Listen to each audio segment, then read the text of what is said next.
Бул спецтехникаларды бул 2022 жылдын титулдук баракчасына сунуштадык эле Алмазбек Ишенбекович колдоп берип, мына ошол азыр 3 техникабыз келди. Бул эң керектүү техникалардын бири.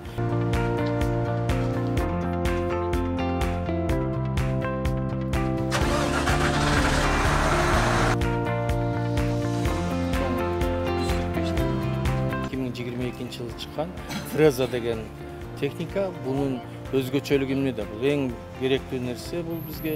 Мына шаарда биз бүт эле ямочный жасап атпайбызбы? Ошондо чоң жерлерди, мындай өңгүл-дөңгүл волна болуп кеткен жерлерди алып бүт эле мусор каратып атабыз да. А бул техниканын негизинде ошол жерлерди алып, майдалап, кайра экинчи бир көчөгө төшсөк да боло берет да, ошол жагы жакшы. Ал эми мына менин артымда турган бул портердин үстүндө бул термопласт басчу аппарат. Бул Кытай Эл Республикасынан келген аппарат дагы.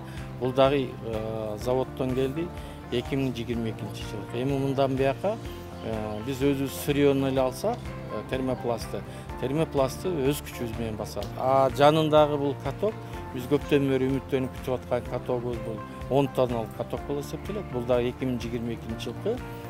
Буга чейин чоң катогубуз болгон 16 тонналык. 16 тонналык менен биз былтыркы жылы асфальт басканда көп кыйынчылыктар болду. Эмне дегенде 16 тонна менен асфальтты басканда асфальтты жарып берип атат, жетсат. Асфальт төшөлгөндөн кийин ушул 10 тонналык менен басса аябай жакшы дагы чыгат. Жарылбайт дагы, асфальтыбыз да тегиз чыгат.